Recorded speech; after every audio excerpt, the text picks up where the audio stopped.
Night enveloped the city, covering every corner and every street with darkness.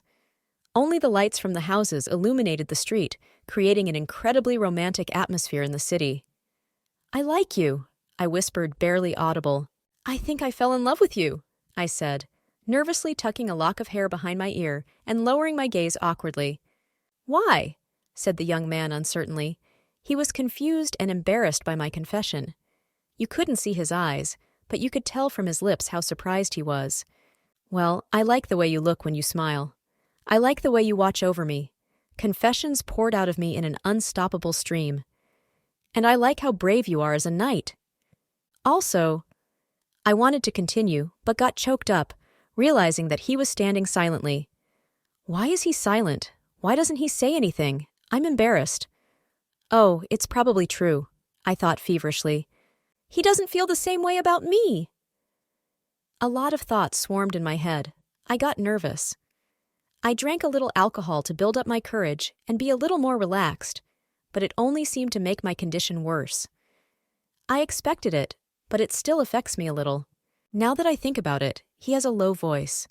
His height looks quite different too, but more importantly, the color of his hair. I came closer and leaned on his shoulder. Wait, isn't there anything strange about this situation? I was overcome with fear and indescribable horror that I had made a terrible mistake. Who am I hugging? Who did I just confess my love to? It was a beautiful, tall, and handsome young man. Willard is the commander of the knights in this empire, the heir to the Duchy of Willard, and he was also known for the dark side of his character, a reaper on the battlefield. And without even realizing it, I made a big mistake that could not be corrected now. So it all started when I died in my past life.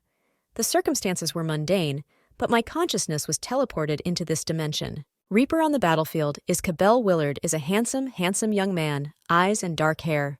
But the crown prince and commander of the Order of Holy Knights, he was the complete opposite of Kybal.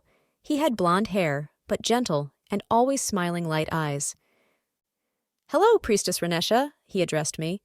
I wonder if it was a problem that I was sent with these two men. He was called the Light of the Empire, a man who was truly worthy of being called that. After all, his whole appearance reflected kindness and frankness, clarity of mind and sincerity. A very pretty face, needless to say. It was impossible not to fall in love with him at first sight. But it is all because of this sinful man. Wait, isn't there anything strange in this situation? I thought again, frightened. Of course he would feel disgusted with me. But I had to admit to him that I mistook him for someone else. Better late than never. To be honest, I'm very drunk right now, sir. I should have said, that's why I'm talking all kinds of nonsense. My confession was intended for another man. But I remained silent. "Kybal," he said, not taking his dark eyes off me. "Cable, from now on, call me by my name." "I'm sorry. Did I apologize?" Looking at him in surprise, I couldn't believe my ears, but I was surprised by his calm tone and gentle voice. "Renee," he repeated. He was smiling at me. I didn't believe my own. "Cable, I whispered in a daze and realized that he probably likes me. His lips, which were always tightly pressed in a gloomy grimace, smiled at me and spoke gently. I felt that if he had realized the truth about my false confession, he would have killed me on the spot. The sky was overcast, and it was clearly going to rain. "Stop looking at the sky and start taking off the blankets, okay?" I heard Lily's voice breaking into my thoughts. "Lily, do you think the client will come today or not?" I said thoughtfully, looking at the sky. Lily, who was dutifully removing clean blankets from the rope at that moment, said equal sign I'm not sure, but doesn't he come every time it rains? "By the way," Lily continued, "how long will you continue to call Herzog a client?" I said uncertainly, and began actively helping her to distract herself from my thoughts. But he really is a client, isn't he? My eyes sparkled cheerfully at the mention of Herzog. It was impossible to hide my joy and admiration. In fact, he is the only customer who finances our temple and gives money so that we can feed ourselves. If the high priest hears that you say something like that, he will reprimand you," said Lily instructively. "Ha ha ha," I laughed. He already reprimanded me.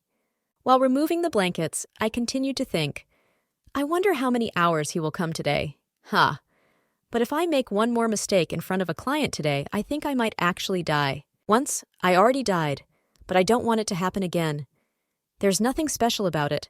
I came to this world with memories of my past life. Some girls die tragically in the unfortunate cases and wake up in the body of the thief from the novel, or they fall into the body of a minor noblewoman. They can make a choice to live a calm and quiet life, regardless of the plot of the book, or they can win the heart of a secondary character. Of course, my case is very different from the ones I mentioned. I died on the way home. In my past life, I worked in the school library until late at night. I was walking down a dark alley when I was hit by a car that couldn't stop. After completing my task, I was like a zombie and could not avoid the collision. All this happened because of that stupid task. Every night I stayed late at work, thereby undermining my health and ruining my life. Anyway, I remembered with a smile. When I first came to my senses here, I was very hungry. I looked terrible. My clothes were all torn. I was afraid to go outside, to people, and I did not see someone who could become my guardian. I walked with my bare feet through the cold puddles, but I thought that I didn't even have a home, where I could go, where I could get warm and eat. The body I had belonged to an orphan who didn't even know her name. That meant it's a cliché that happens in all fantasy novels. Moving through dimensions.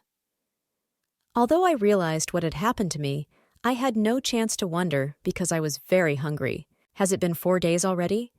Will this alley become my grave? I was lying in the middle of the street and said to myself, "Hey baby, I don't know your name, but let's go to a better place together." To be honest, I was neither good nor bad in this life. I cried, wondering if I could go to heaven because I had lived such a sad life. Closing my eyes, I must have lost consciousness and had a dream about paradise. Through the dream, I heard a voice. "Are you okay?" I was wrong. I managed to survive. I heard the bells ringing in the temple. Opening my eyes, I saw a priest praying next to my bed, and someone gently said to me, "You were sick for several days, so Priest Timoteo took care of you. Since you have nowhere to go, why don't you stay in the temple?" Asked me. A silent question was visible in my eyes, and I did not believe in what was happening, and for some reason I was almost convinced that I was an atheist. But for the sake of myself, for the sake of my life, I was ready to believe in anything and anyone. After all, as long as they feed me, I was ready to do anything for them. This is how I spent 13 years in the temple. Gods actually exist. When, lying in bed, I could not recover for a long time, a priest came to my aid. Some priests really heal with divine power. Oh, and the temple I was in, which was called El Nur, does not have clerics who have powerful divine power, and few of the faithful have ever seen such a thing. The temple provided education and training to orphans, despite the fact that the only source of money was social funding. There was not much money, but thanks to even this funding, we never had to starve. I spent a quiet and peaceful childhood with other orphans in the temple, thankful that I had at least some shelter. Back then, I immediately became friends with Lily, and we have been roommates for 10 years, and here came my 17th winter. Priest Timoteo came to me and said, "Renee, I brought you here, and now you can go your way, or if you want, you can stay. The empire in which I live is experiencing an era of peace. The temple doesn't get much money, so I could make a lot more if I left the temple and started my own business. Precisely because many churches, in addition to the state religion of Abnel, were in a precarious position. I smiled to myself and thought, what do I usually say in these situations? I will stay in the temple. I don't want to go and live a hard life. What is the problem? I can't even look at it. I just want to be safe. In order to stay, I had to go through the rite of initiation. Only later did I realize that my choice was too bad. On the day of my baptism, I had to undergo a rite of divine power measurement, which measured the crystal layer.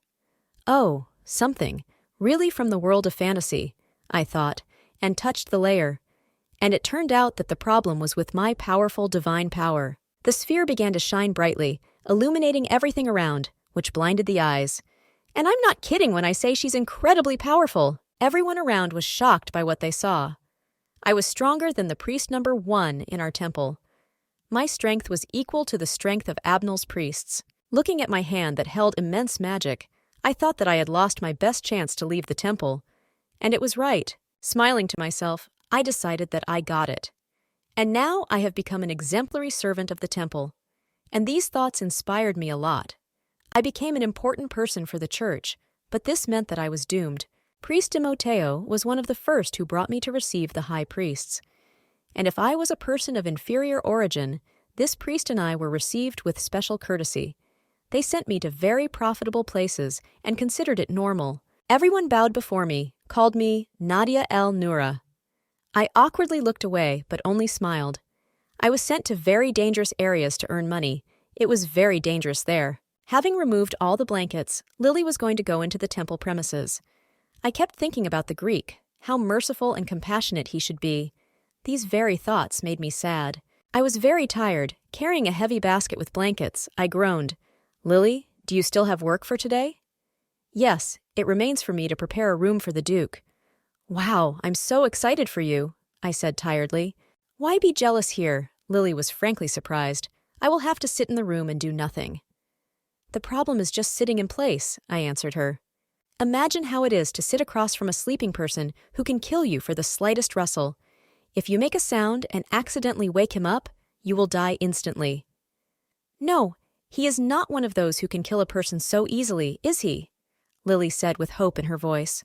"He is simply the commander of the Imperial Knights." His belligerent look spoke for itself, so I'm still a little worried. "Do you think he could really kill a person because of irritation?" I reasoned out loud.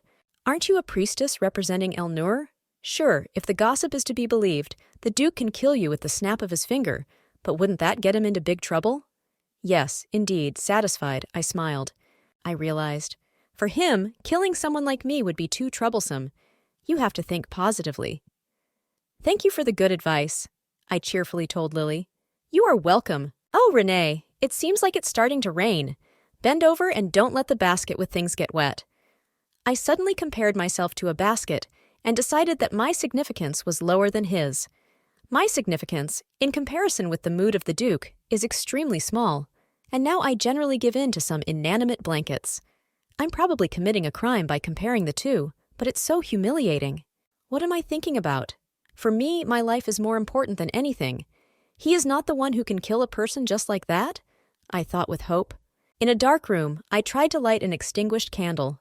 It was very dark and cold around, and the matches did not want to light. The silence was broken by the soft clinking of matches against the box. Suddenly, someone grabbed my hand. I froze in fright, waiting for what would happen next, and in my mind I had already said goodbye to life, because I had broken the silence. The look of his dark blue eyes was clearly not very kind, but watchful and interested. I believed that I would not be killed, although my hope was like this small match. The match fell from my hand, and as it fell, it began to die out, as did my hope. There was a tension in the darkness that echoed too loudly from the walls, but it was all just my imagination. I stood soaked through from the rain, drops of water running from my hair to my face, as if washing me. It was cold and uncomfortable, but looking at my basket of sheets, I was glad to note that it had all remained dry, despite the fact that I was completely wet as a mop. "Sister, take a towel!" One of our girls ran up to me and handed me a towel. Lily tapped me on the shoulder. "Don't drill the blankets with your gaze." I thought that I should have pretended to fall from such a blow. "Renee," called Lily to me, who was also shivering from the cold. She was also all wet. "Yes," I answered tiredly, and thought that she would probably crush my body trying to wake me up. "Renee," I heard again. We took the towels from our little sister's hands and happily wiped our wet faces. "Who is this?" I looked around in surprise. It was the high priest. He smiled happily at me and said, "My dear, you are probably completely wet and very cold. Lily, there is still some time left before the arrival of the guests, so go get changed," he addressed Lily. "Of course, sir. Let's go, girls," ordered Lily. At this moment, I was inspired to carefully comb my hair. Suddenly, the high priest grabbed my shoulder and sharply pulled me behind him. I involuntarily rolled. I almost fell. I got wet, too. "Let me change my clothes, too," I shouted, feeling how the high priest was pushing me hard on the back. To be honest, even at the moment when the high priest called me, I already had an idea of what was to happen next. They will probably give me a job. Although I said work, it's more like using me. The priest sat directly in front of me with his hands folded and his eyes closed. At that moment, the lightning made everything very bright. "Renee," he said quietly, and fell silent again, as if collecting his thoughts. Just quickly tell me what task I have to go to. I'm getting scared. Why does he create such an atmosphere that is completely unlike his typical behavior? To be honest, he continued quietly, I always sent you on tasks that were too difficult. I shouted in surprise. Yes, you are! You always knew about it. After the lightning, suddenly there was such a terrible roar of thunder, I screamed in fright. What is this? What's up with this weather? What is this strange atmosphere? Now it's my turn to try to respect your choice, continued the priest. Renee, you do know where the kingdom of Vios is, don't you? Yes, this is the small kingdom that is located to the south of Kodon. Now that I thought about it, I remembered that I heard that their economy is not in the best condition. The priest continued, Yes, that's right. This is the kingdom. And it announced the beginning of the war. I opened my mouth in surprise and fear. Instead of fighting the current economic situation, they decided to start a war? In the past, we had no reason to conflict with Vios, so the border defenses in the south were relaxed. They took advantage of this weakness and successfully attacked us. Wait, even that would be their option. How could they go for that?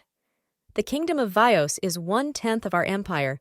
It is a very, very small kingdom indeed. That is why the capital decided to send reinforcements. They will send the leader of the Paladin Knights, Abnel, and Duke Willard. Wait, why did they decide to send only these two to defeat this small nation? By the way, isn't the leader of the Paladin Knights, Abnelu, a prince? His place is on the throne. This will not be just an appeal to those who cross the border, the priest explained to me. They are also considering the option of capturing Vios and joining it with the empire. I felt that I did not quite understand what the speech was about, and smiled to myself. So what is needed from the church? I asked. Now I understood why he dragged out the conversation so much. I put my head in my hands. I think what to do with all this now, and what I have to do with it. For certain positions. The priest smiled mysteriously. He tried to be calm and confident, although there was a kind of unhappy oppressiveness in this situation. Stop it, I thought. I was not happy at all, and I feverishly thought that I must have been recognized after all. A very quick recognition, I would say. We promised to send 20 healers, he finally admitted, and for some reason suddenly stopped smiling.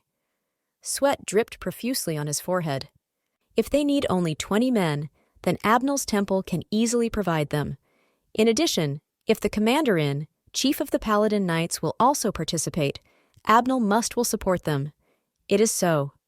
However, there was an order stating that they could not accept healers from only one temple. Therefore, other temples should also provide support. The priest suddenly cheered up, but confidently said, This is just a small country. Moreover, as you already said, the commander-in-chief of the Paladin Knights and the general of the Imperial Knights will also participate. It will be a safe war. There is nothing to worry about. I also smiled back at him and answered clearly, I refuse. She said how she cut it off.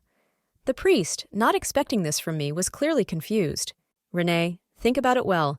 There shouldn't be many wounded. Safe war, you say? I shook my head in denial. Don't talk about it like non-existent things, like hot ice. The priest panicked. He did not expect such pressure from me.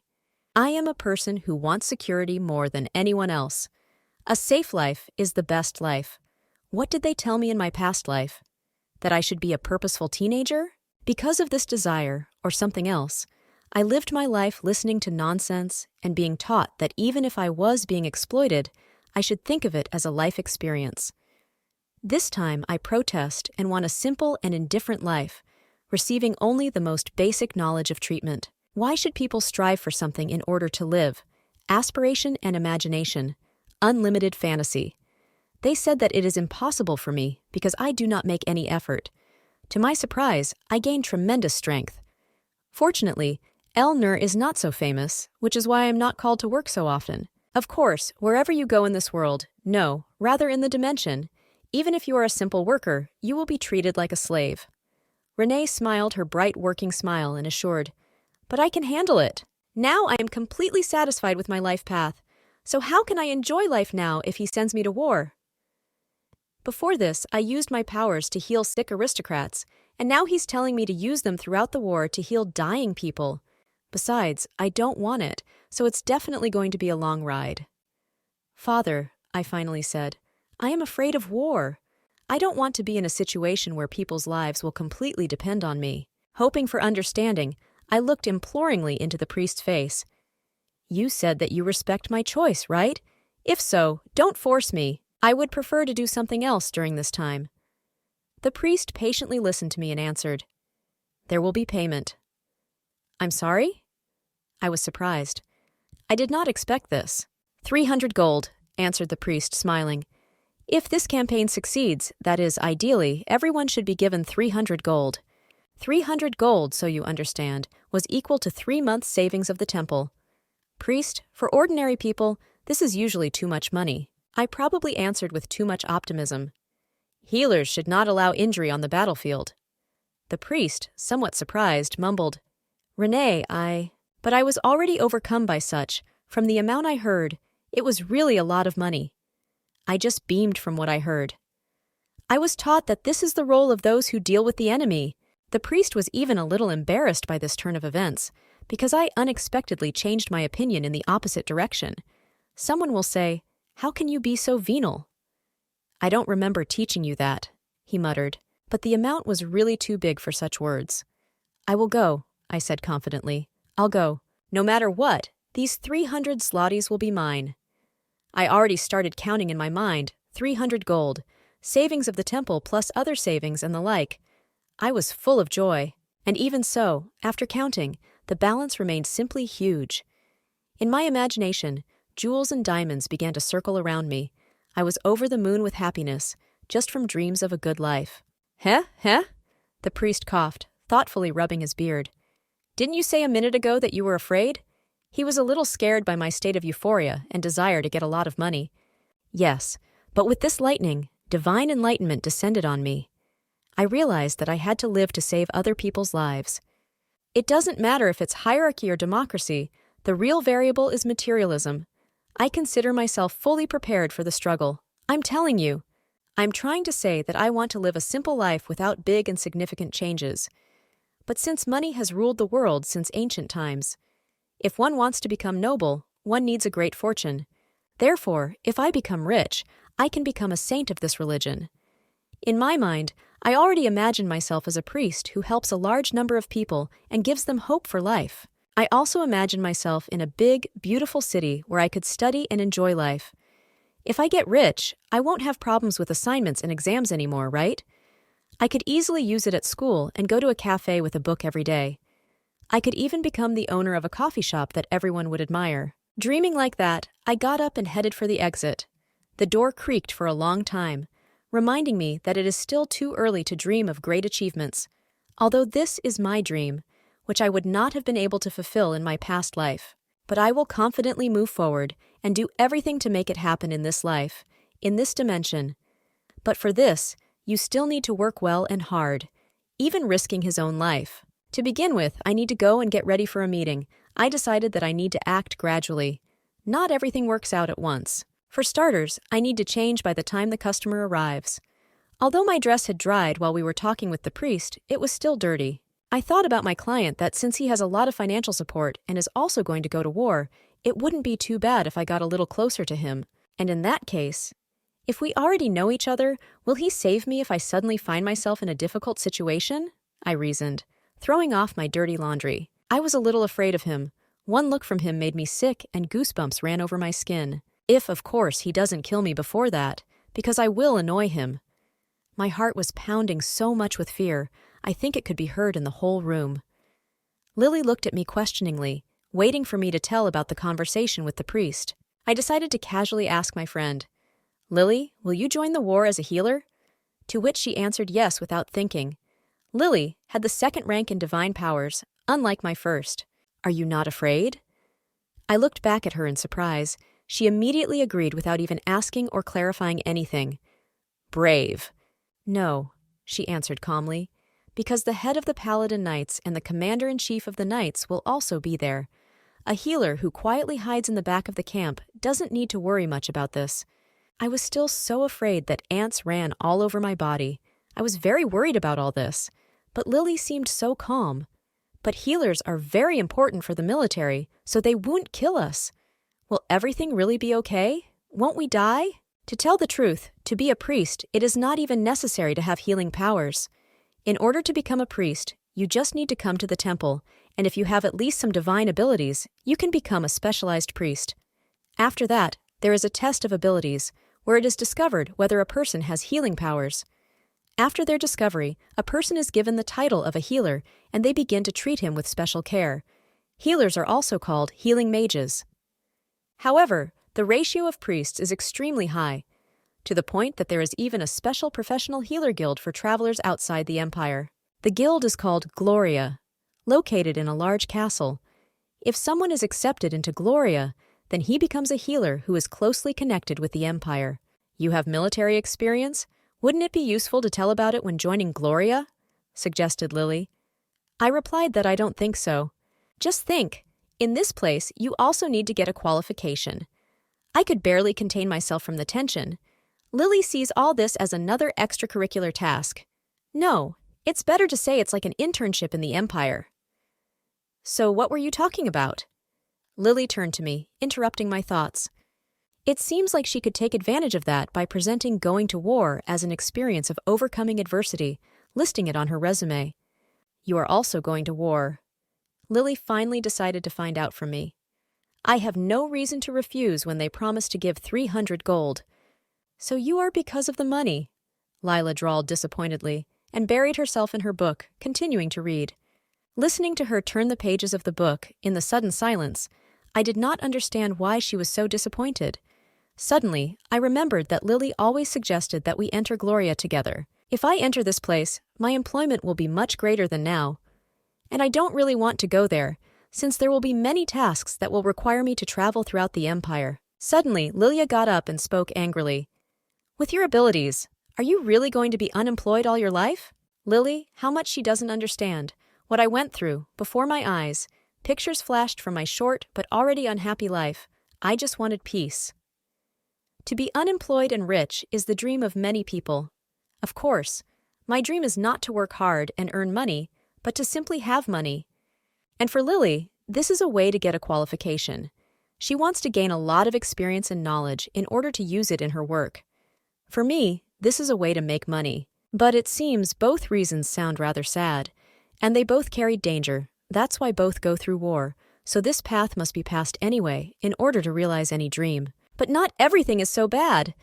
Do what you want. Lily shrugged her shoulders indifferently and continued reading the book.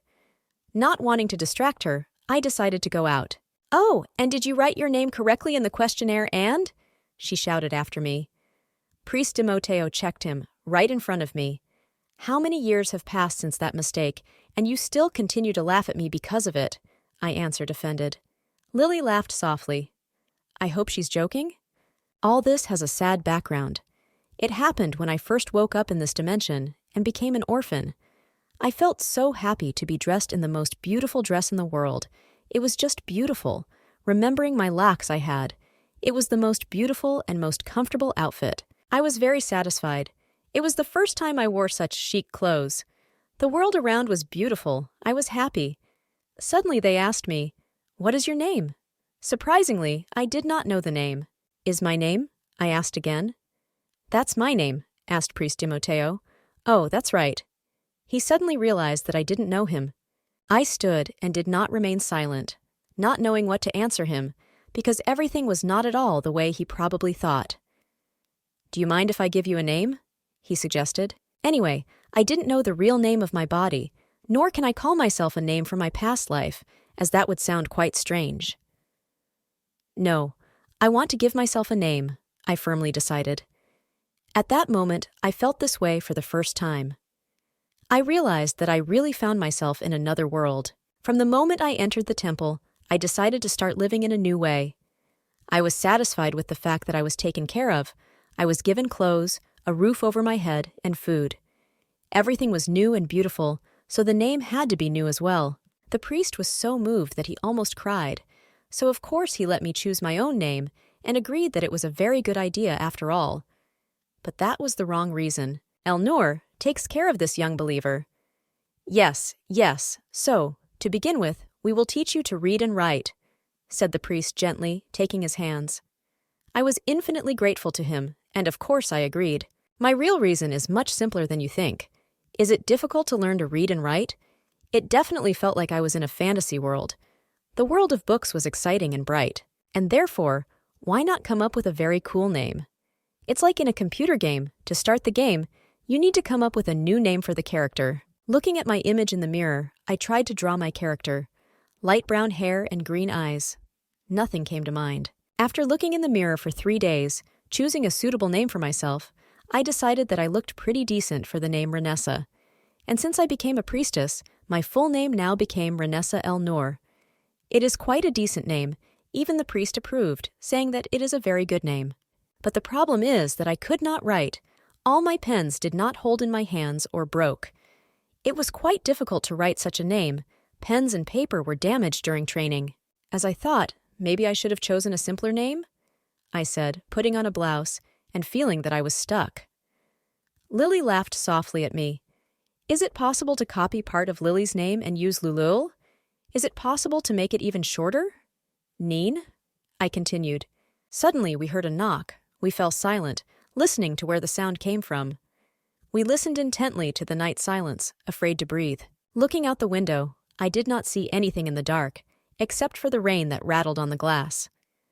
Lily, there is still time before the client's arrival, so don't forget to change your clothes first, I reminded my friend. Wait, because the time when the client was supposed to come has almost arrived. I got shivers. No, I whispered doomedly, looking out the window. We were terribly late. The carriage was already on its way to the yard, and we heard this knocking. What time is it now?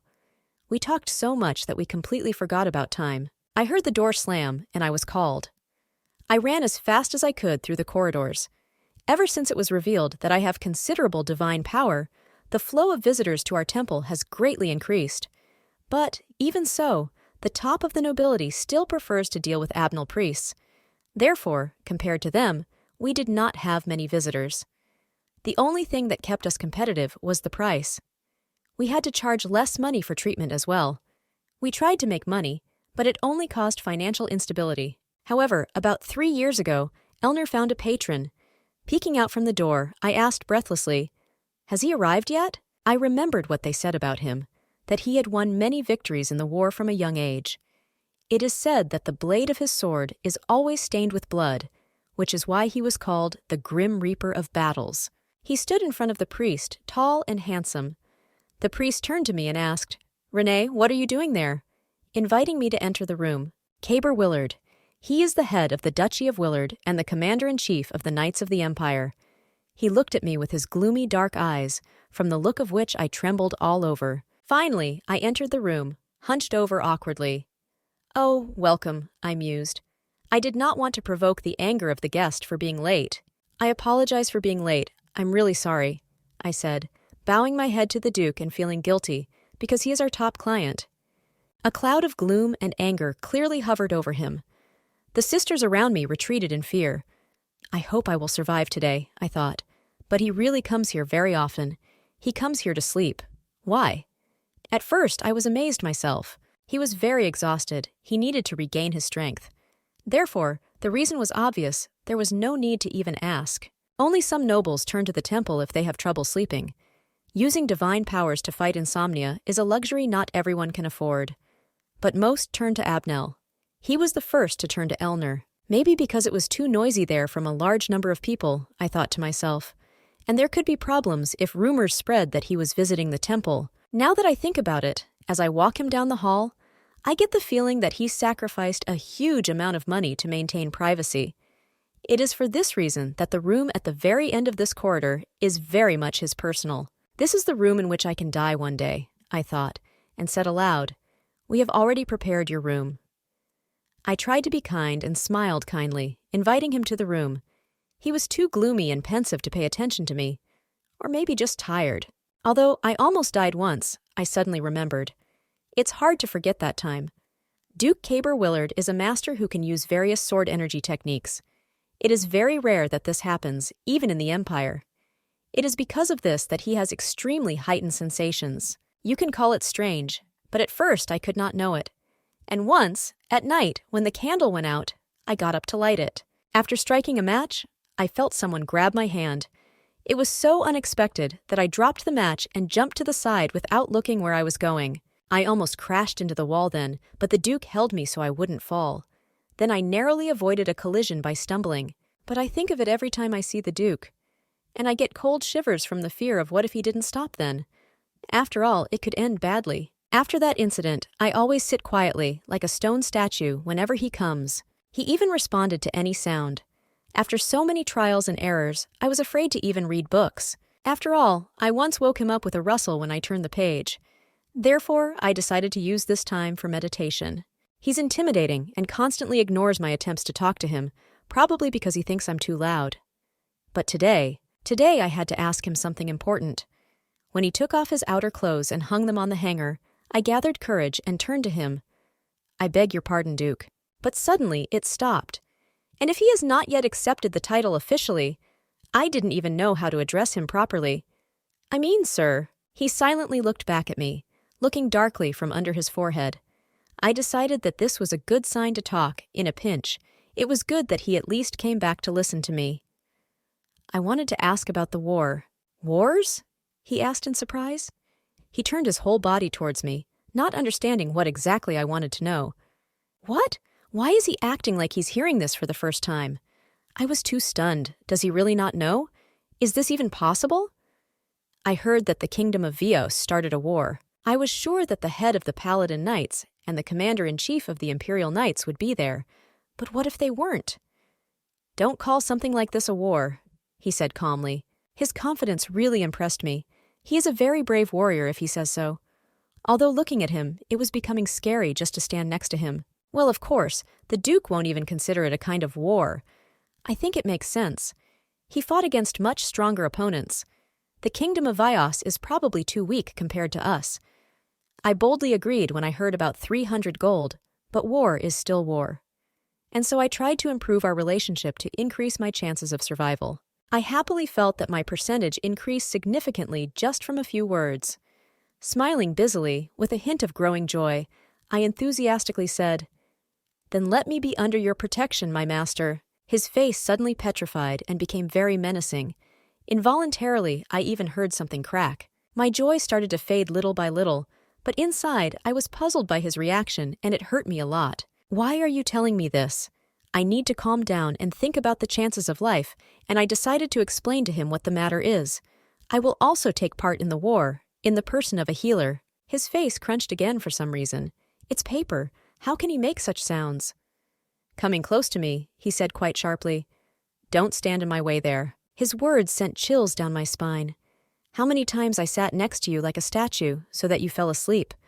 And even after everything you tell me not to stand in your way? My chances of survival have plummeted. I smiled at my thoughts. How can I tell him? After all, I am much lower than him in rank. I remember it. Underscore. When he finally lay down to sleep, I sat hunched over, trying not to move, but he still mumbled through his sleep that he was noisy. Probably if he had a remote control, the only button on it was mute. 10 days passed imperceptibly, looking at the sky. I thought about the war and what trials I should expect in the future. I wonder how everything will happen there in general, whether it will really be so safe. It is hard to imagine that it will be easy, because war is war, it is pain, suffering, and loss. When I imagine that a person is dying in front of me, it becomes very scary for me, and I could not stop thinking about it. Fear surrounded me like a web. "I heard that you are going to war." I suddenly heard a voice and shuddered. These two boys were talking among themselves. "Yes, I'm going." The other one answered him. "Don't let yourself be stabbed in your sleep," joked the first. "Ha ha!" The second laughed in response. "In any case, it's much better than if you were stabbed while you were awake." I listened to them in a daze and thought that everyone around me was so calm, unlike me. Kashmir the 12th will surely go down in history with his most peaceful rule of the empire. But outside the empire, wars, big or small, never end. However, we dominate by sending our warriors to seize lands and expand territory. And besides, the young head of the Paladin Knights, about whom there are only good and good rumors, songs and tales are written about his strength and courage. And the Grim Reaper is the commander-in-chief of the Imperial Knights, about whom other stories are told, really grim, like himself and his nickname. They both took part in the suppression of various peoples, before they always returned with triumph and victory. A hero, I whispered. I had heard very little about him, so it was difficult for me to imagine him. Although the leader of the Paladin Knights is always referred to as a hero, Willard's nickname, contrary to this, is the Grim Reaper. I was surprised when I heard. Even among the people, they were divided into dark and light heroes. The boys played battles, dividing into two opposite heroes. They both contributed equally, so why are they perceived so differently in the world? The children scared each other. If you cry, the Grim Reaper will come for you. It was scary, but not clear. He was considered an icon of the Empire's terror. I heard a story that Duke Willard had another son. But one day, he was found dead in his own mansion. At the same time, the head of the family died in a similar way. Yes, now that I think about it, this case seems pretty strange to me. After that incident, a huge scandal broke out in the Empire. However, no one could ignore what happened later. 3 years have passed since then. Now, at a time when it is raining on the territory of the estate, everyone remembers decorative daggers stained with blood. I don't believe the rumors, although it is strange that he always comes on rainy days. It will be necessary to think more carefully about it. At this moment, I was already climbing the stairs that creaked under my feet to the carriage, going on a journey. In the carriage, I grabbed Lily's hand and leaned against her. "We are going to war," I said sadly. "When there are so many people on the square, it feels like we have already returned with victory." Looking out the window, Lily calmly answered, "I repeat it to you once again. We don't even have a chance to lose, Renee, because the hero and the Reaper will be with us." The rumble of iron wheels on the cobblestones put a sad mood on me. I was afraid not of losing at all, but of someone's death before my eyes. And if something does happen, it will definitely not be Vios's fault. And because of the fact that a conflict may arise between the leaders of the Paladin Knights and the commander-in-chief of the Imperial Knights, is it possible that Renee will become the cause of their conflict? In general, such a scenario is quite possible. We slowly approached the surroundings of the city. The city and a calm, fleeting life were left behind. Next, we had to go through the gate. Well, the time has come. Looking out the window, we'll have to meet everyone before we leave, right? "Yes," answered Lily. "We have almost arrived." I saw the silhouettes of people ahead. They were warriors who were going on a campaign.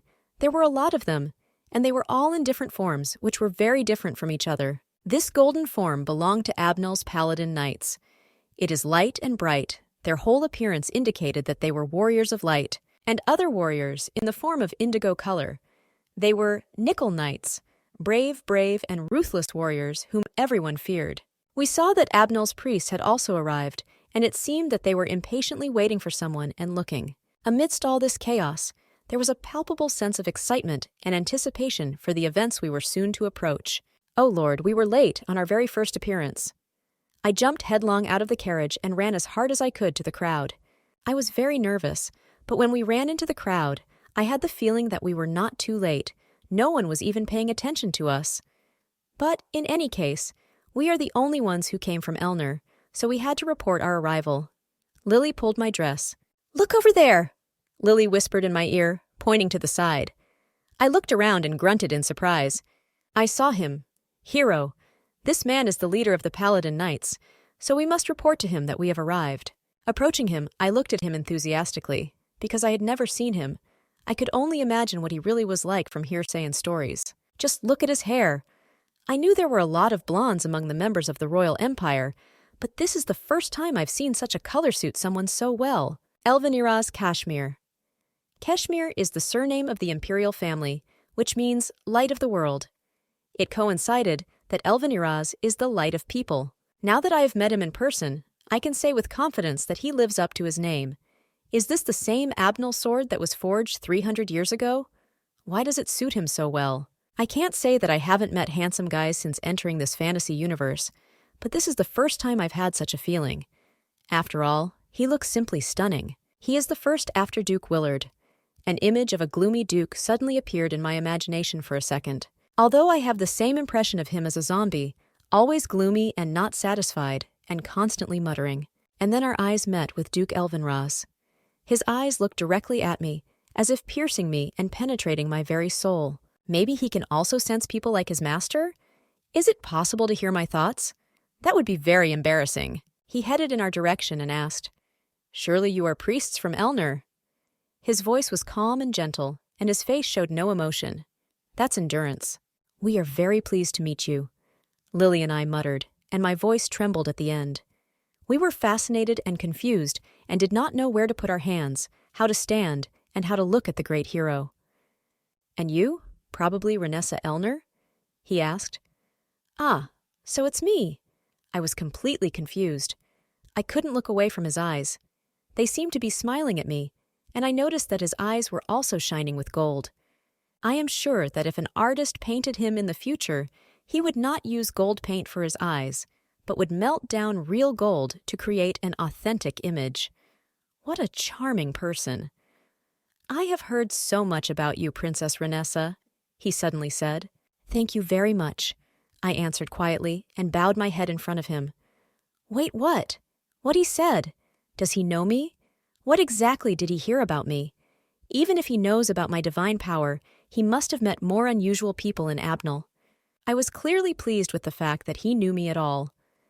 "I have also heard a lot about you," I answered, smiling with my signature business smile. Lily hit me painfully in the side, so that I almost fell. It really hurt that I screamed, and I felt embarrassed in front of the Duke. Was my answer too strange? This is normal communication. Why did she push me? At this moment, my nerves were tense like strings. "It is an honor for me," laughed the Duke. His smile and laugh were so casual, he looked at the two strange girls in front of him who were behaving strangely and didn't get angry at all.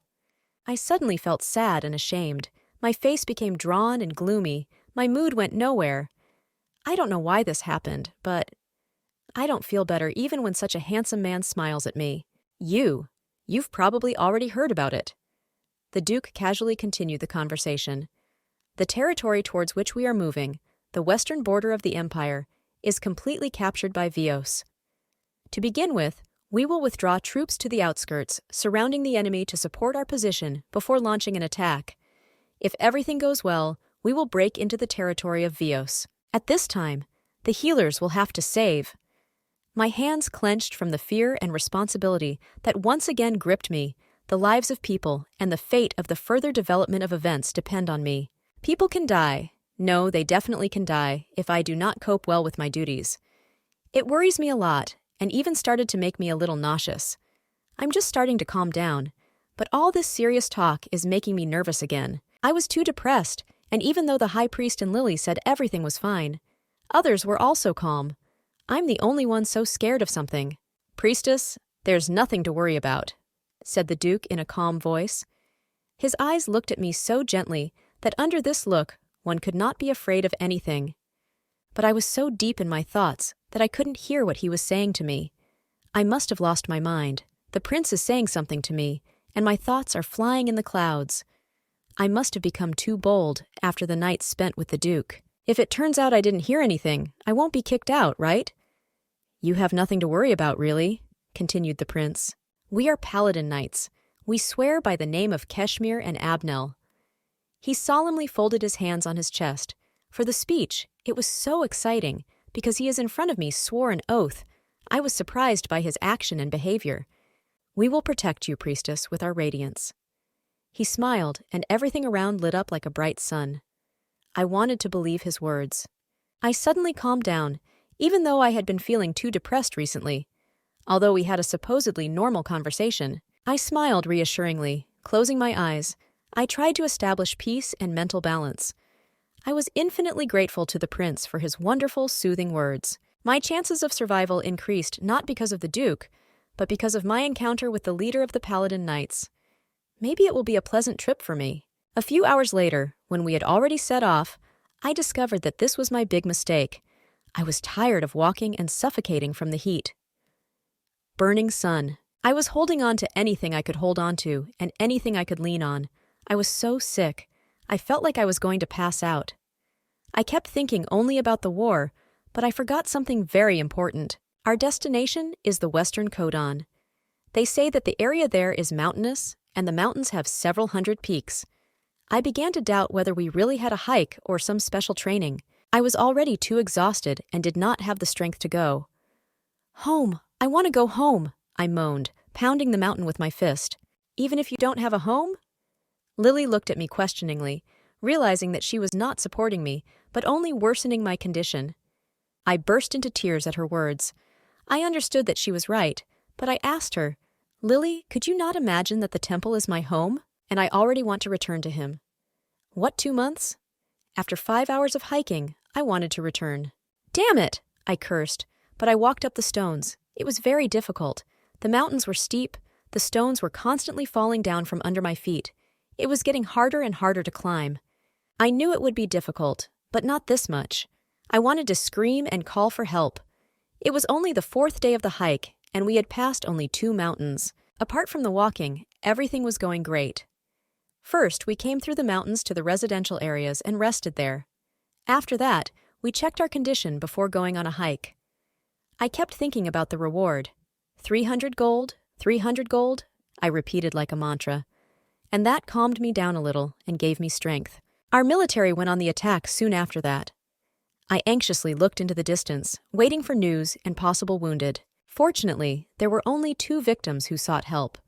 Lily was bandaging the wounded arm, and I had already decided that the victory was much easier than I thought. The 4th day passed just as calmly, and we all continued to climb these mountains.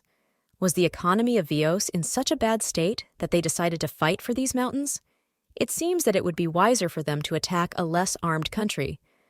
Unfortunately, the empire was attacked, but there is a reason that the empire always remained invincible for hundreds of years. I couldn't believe I was so worried about the war, when after all I do is climb mountains. And how does the healers work in general? First, they wait while the military soldiers scout the territory. We have nothing to do at this time.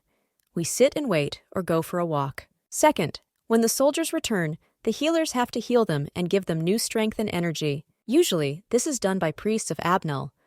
Other healers awkwardly stand aside, not knowing where to turn and how to help. Third, the healers all move together to be safe. We were always called in one place to go further on the campaign together. We were not allowed to separate or go alone. But, even so, I was still very tired and beyond my endurance. I decided that I should definitely notice when Lily started training.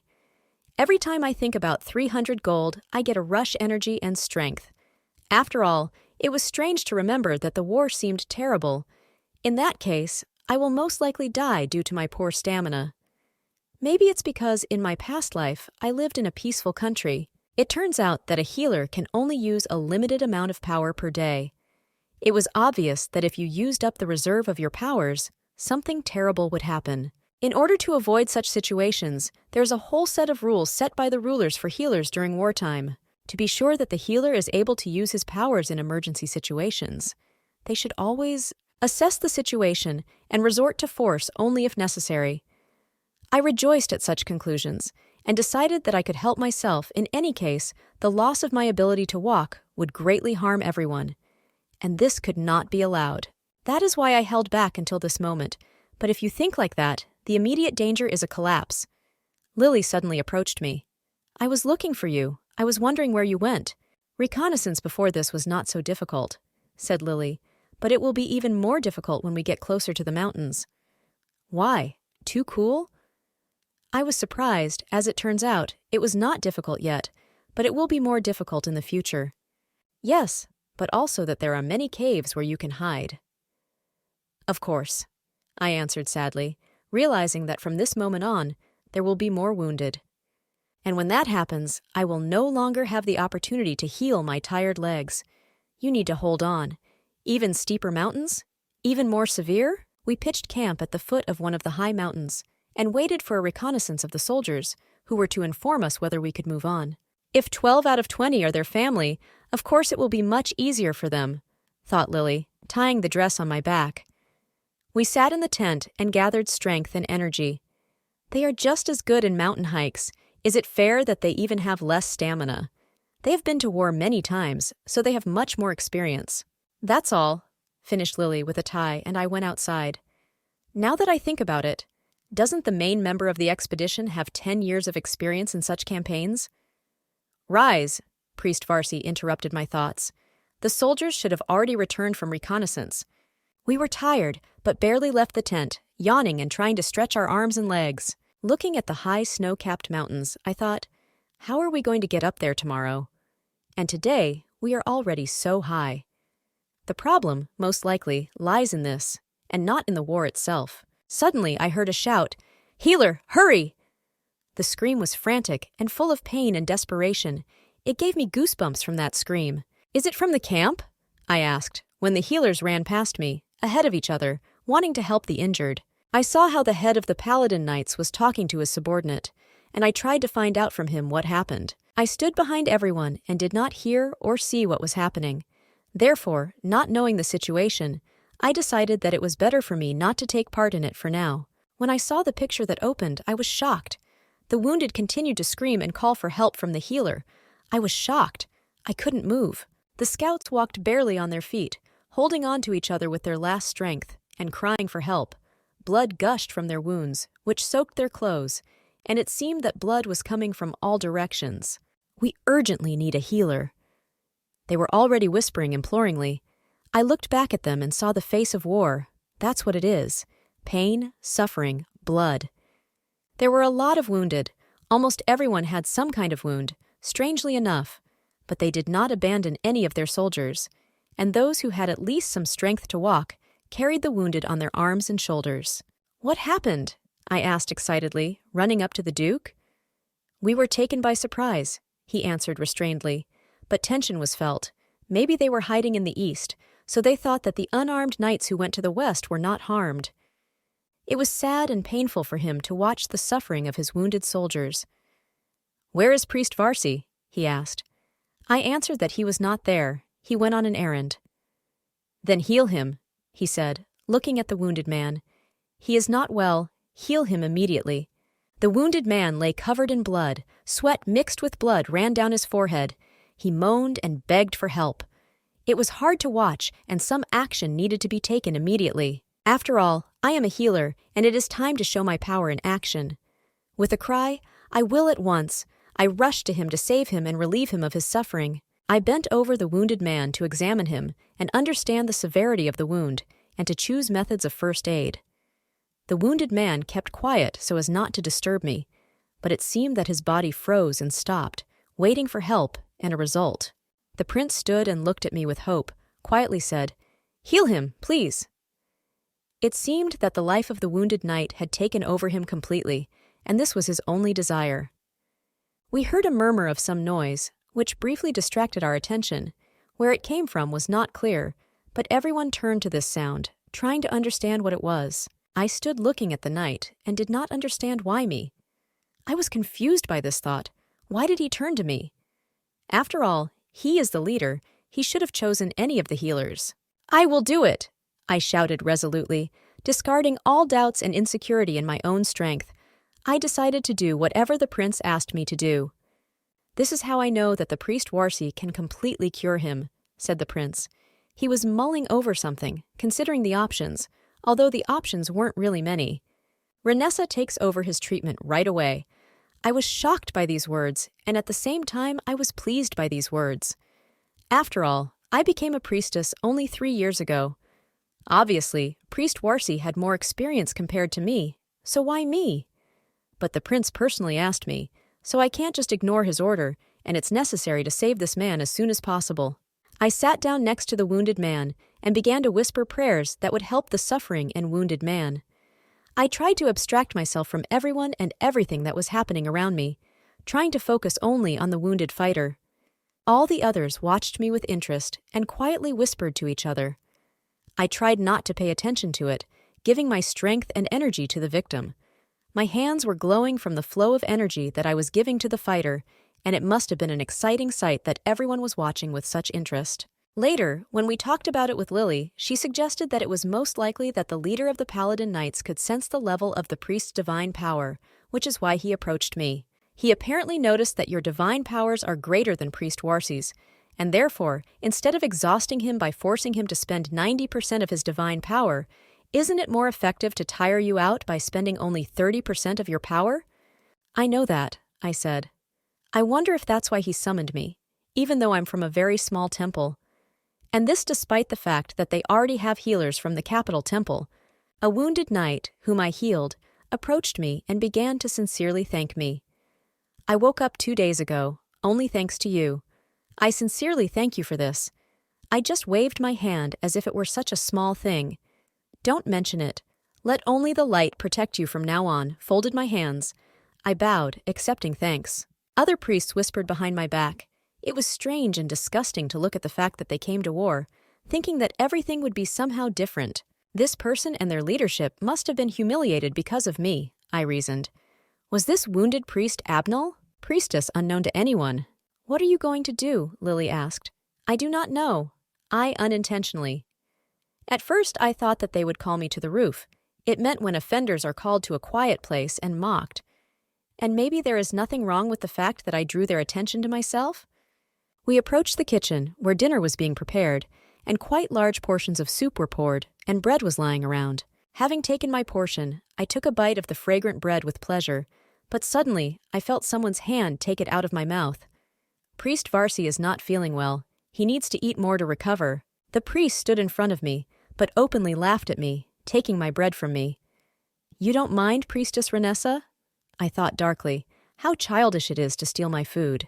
I know that people with great divine power recover relatively faster than other people, laughed one of the girls. That is why I believe that everything will be fine with the Priestess Ranesha.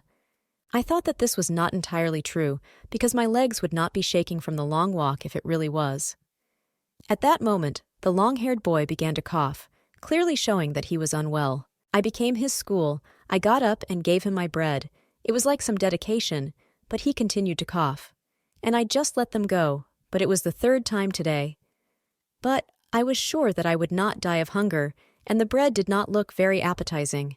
Putting my hands to my chest, I smiled politely and answered, I hope that you will recover soon. It would be nice to know that I will benefit someone. Yeah, I'll just give in to you, long-haired boy, I thought, looking at his back. He just left without even thanking me, but he shuddered from my act and smile. I went with my trail to Lily, holding her carefully so as not to spoil my food and to gain at least some energy. Lily sat and waited for me, looking at me with interest, but silently observing this whole situation. She had already begun to eat, and breaking off her piece of bread, she looked intently at my tray, suspecting that everything was not well. Let's eat, I said cheerfully, approaching Lily. What did she talk to them about for so long? She thought, looking at how I eagerly took hold of the spoon. Wait, because she hasn't eaten any bread for several days. You don't tell me that you give your food to the priests of Abnel, she decided to ask me. Not expecting such a question, I froze with a spoon in my mouth. Huh? I looked around in surprise. Did they do that? Lily asked menacingly. I saw how anger took hold of her. She darkened from the tension that was building up in her. Huh? I stared at her in surprise. And that? I didn't know what to answer her, but her appearance clearly scared me a lot. Lily stood up determinedly and clenched her fists. I gasped in fright, trying to understand what she was going to do. Lily silently turned around and headed towards Abnel's priests. No need, I shouted after her. You can't, Lily. But she heard me without stopping for a moment. Abnel's priests were having lunch, sitting at the table, and raised their heads when Lily approached them. Good afternoon, she greeted politely, involuntarily clenching her hands into fists. I just saw something extremely shameful, she began the conversation. Can I ask you one question? One of the girls openly laughed and said, Ah, maybe you mean this bread. Priestess Ranesha, she kindly donated it to us, as Priest Varsi has not been feeling well lately. Did you donate? Asked Lily with a mysterious smile. She clearly did not like the answer of this priestess, and she decided to lead them to clean water. Yes, she sacrificed, repeated the priestess, again smiling slyly and mockingly. Her whole appearance showed that she was not afraid of anything and would insist on her version to the last, and the pangs of conscience did not gnaw at her. Oh no, a whole bunch of people had already gathered around them, who were wondering what was going on. They whispered among themselves, trying to guess the reasons that led to the conflict. Oh, I thought anxiously, it was quite dangerous. Sweat ran down my forehead, feeling the danger. What are you going to do, Lily? Lily, calmly adjusting her glasses, firmly and clearly continued her speech. I was taught that following God does not mean being happy, because you constantly involuntarily sacrifice something. Perhaps, if they teach the same thing in Abnel, then surely they could also teach you how to make money from victims. People around them surrounded them and listened attentively to this lively conversation. The priestess from Abnel got up and, continuing to laugh, answered, "Oh, what are you doing? It's impossible. What is she trying to say? Aren't the basics of learning the same?" Even if they were not priests, Lily continued, this is the duty that everyone must fulfill. Do your priests think differently? The priestess from Abnelu asked in surprise. I'm asking for forgiveness? Not understanding what Lily was leading to. You were talking about donations. Lily stretched in a smile, showing her confidence and arrogance towards them. 4 of you have already received your bread. However, you set your sights on her bread and asked her to share. Perhaps it would be more correct to call it extortion? The crowd around them roared excitedly. Oh, but I still don't think that Priest Abnel would go to such a thing. You guys are probably just a little confused, aren't you? Because it cannot be that the priests of Abnel do not understand the difference between donation and extortion. They began to whisper around, and the priestess Abnel had already lowered her head, trying not to show her shame. This is absolutely impossible, exclaimed Lily, smiling with satisfaction, sure that her words were heard by everyone, and everyone made the right conclusions. She has reawakened the ability to verbally fight, I thought bitterly, bowing my head. They should be examples of calmness, these priests, and not behave like children. If they have problems working together, who will treat the wounded? It's a pity that your priest is not well, but we hope for his speedy recovery, Lily said arrogantly, reaching for the bread of the boy who took it from me. Oh yes! The boy stared in surprise at Lily's hand, which suddenly snatched the bread from him. Thank you, she said politely. That is why everyone should also take care of themselves. With a happy face, Lily held the bread like a victory artifact. Priestess Renee mentioned that you can regenerate using your own powers. It was a blow for the priest Abnel. On that day, he could not digest everything properly. If Varsi's priest is recovering so slowly, it's safe to worry about the others if they fall ill as well. Lily returned to me with the bread, smiling triumphantly, and handed it to me with the words, "Keep it." He didn't even touch it. I sincerely fed her, but I was a little embarrassed. I was even afraid of Lily, because her tenacity and stubbornness were second to none. She always found a way out of any situation, and if I had told her immediately about the fact that my bread was constantly being taken away, she would have resolved this issue long ago. I will have to remember for the future so that I never annoy Lily, because the priests, huddled around their table, trembled with fear and shame. Suddenly, there were shouts and loud sighs. Someone shouted, "Ambush!" People were panicked. Shouts were heard from everywhere. "Carry more towels!" "There's a wounded man here." Everyone gathered at the entrance of the tent, looking to see who was injured and to help somehow. Everyone was tired, but they were ready to help the victim. Everyone around was whispering about an ambush, that the wounded man was shot with an arrow. Orders were heard to move him carefully at once, but this must be done very carefully. The wounded man sighed heavily in pain. It was felt that the further we moved away from the temple, the slower the reserve of strength replenished. The wounded man was in a lot of pain. His face was wasted. His arms were weakly hanging from the bed. Soaked bandages lay around. In these steep mountains, it became more and more difficult not only to move, but also there were many more sudden ambushes. Of course, the healers themselves found themselves in a difficult situation. Someone called me by name. "Priestess Ranesha, you are responsible for serious injuries." I turned around in surprise and asked again, "Really?" Wounded people came to me, for whom the strength of other priests was no longer enough, who were completely exhausted and needed help themselves. "Can we ask you to patch us up?" they said with hope in their voices. "Others no longer have the strength." I'm the only one left again? I couldn't say that I was powerless either. I felt relatively fine. Therefore, she said out loud, "Yes, of course, I will take care of it." Do they turn to me because I was then singled out in front of everyone? After all, I was a healer approved by the leader of the Paladin Knights himself. There were a lot of them. They all needed help. They all begged me for help. I thought in a panic, how many are there? Finally, I managed with everyone and provided help. I just warned everyone that healing with divine powers does not mean that you are completely fine, so you should be careful for the next few days. I fell down on the floor without strength and thought that it was a pity that you can't drink alcohol and coffee during the hike. I needed a rest. Behind me, I heard footsteps and a voice. "Thank you, priestess. You are truly amazing." I turned to the voice in surprise, thinking, "Me? Awesome? Compared to other people, I have nothing special. For example, someone who is really stunning." I suddenly stopped mid-sentence when I saw the person standing behind me. It was the gloomy Reaper, Duke Willard. Today he was not injured at all. He has never needed treatment since the beginning of our expedition. His appearance was quite fresh and healthy. Looking after him, I thought about the leader of the Paladin Knights, because he also did not need the services of healers.